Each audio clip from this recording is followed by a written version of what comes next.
ఏపీకి భారీగా పెట్టుబడులు తీసుకురావడమే లక్ష్యంగా దావోస్లో పర్యటించారు సీఎం చంద్రబాబు. ప్రపంచ దేశాల నుంచి దావోస్కు వచ్చిన దాదాపు 15 వాణిజ్య సంస్థల అధిపతులతో సమావేశమయ్యారు. స్వర్ణాంధ్రలో పెట్టుబడిదారులకు అందిస్తున్న సహాయ సహకారాల గురించి వివరించారు.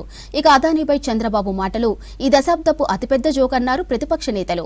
సీఎం చంద్రబాబు దావోస్ పర్యటన ఖర్చు ఫుల్, పెట్టుబడులు నిల్లంటూ విమర్శించారు.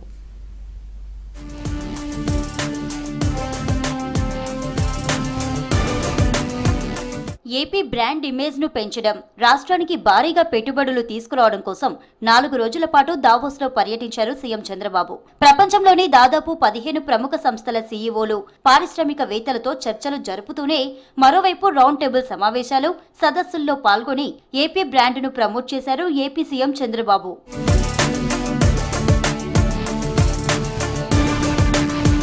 దావోస్ పర్యటనలో క్వాంటన్ ఆఫ్ వార్డ్ స్టేట్ కౌన్సిలర్ క్రిస్టెల్లా లూసియర్ బ్రాడెట్తో భేటీ అయ్యారు మంత్రి నారా లోకేష్.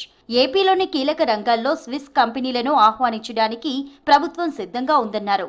స్విస్ నుంచి సాంకేతిక వస్త్రాలు, యంత్రాల తయారీ, హార్డ్వేర్, ఎలక్ట్రానిక్స్, వైద్య పరికరాల తయారీలో సహకారాన్ని అందించాలని కోరారు.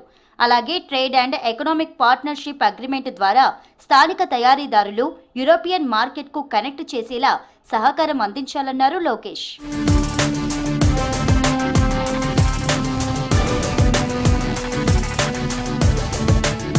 ఏపీ సీఎం చంద్రబాబుపై విమర్శలు చేశారు ఏపీసీసీ చీఫ్ షర్మిల. అదానిపై చర్యలకు ఖచ్చితమైన సమాచారం కావాలని, సమాచారం ఉంటే చర్యలు తీసుకుంటామన్న చంద్రబాబు మాటలు ఈ దశాబ్దపు అతిపెద్ద జోక్ అని అన్నారు. నాడు ప్రతిపక్షంలో ఉండగా ఏ సమాచారంతో విద్యుత్ ఒప్పందాలపై కోర్టుకు వెళ్లారని ప్రశ్నించారు. అదానితో చేసుకున్న ఒప్పందాల్లో అవినీతి దాగి ఉందని ఎందుకన్నారని ప్రశ్నిస్తూ ఎక్స్లో పోస్టు చేశారు షర్మిల.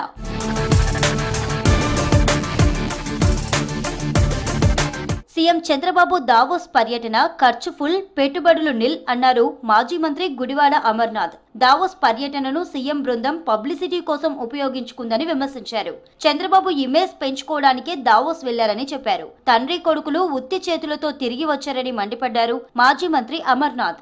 రాష్ట్రం సంబంధించి ఏదో అన్యాయం జరిగిపోయింది, మా రాష్ట్రం చాలా పేద రాష్ట్రం అనేటువంటి ఒక రాంగ్ ఇంటర్ప్రిటేషన్ ని రాష్ట్రం గురించి స్వయంగా ముఖ్యమంత్రి గారు ఇవ్వడం అనేటువంటిది చాలా శోచనీయం. సరే, చాలా మంది పారిశ్రామికవేత్తలను కలిశారు, చాలా కంపెనీలతో చర్చలు జరిపారు. చివరికి మీరు 4 రోజుల్లో సాధించింది, మీరు ఖర్చు పెట్టినటువంటి ఖర్చు, మీ తాలూకా పర్యటన, మీ తాలూకా పబ్లిసిటీ స్టంట్స్ ఇవన్నీ దేనికి మిగిలాయనంటే ఉత్త చేతులతో ఖాళీగా తిరిగి రాష్ట్రానికి రావడానికి ఉపయోగపడే అనేటువంటిది కనబడతా ఉంది. ఫిబ్రవరి 6న ఏపీ కేబినెట్ భేటీ కానుంది. సీఎం చంద్రబాబు అధ్యక్షతన మంత్రివర్గ సమావేశం జరగనుందని సర్క్యులర్ జారీ చేసింది సీఎస్ కార్యాలయం. కేబినెట్ ఆమోదం కోసం ప్రతిపాదిత అంశాలను ఫిబ్రవరి 4న పంపాలని వివిధ శాఖలకు ఆదేశాలు జారీ చేశారు సీఎస్.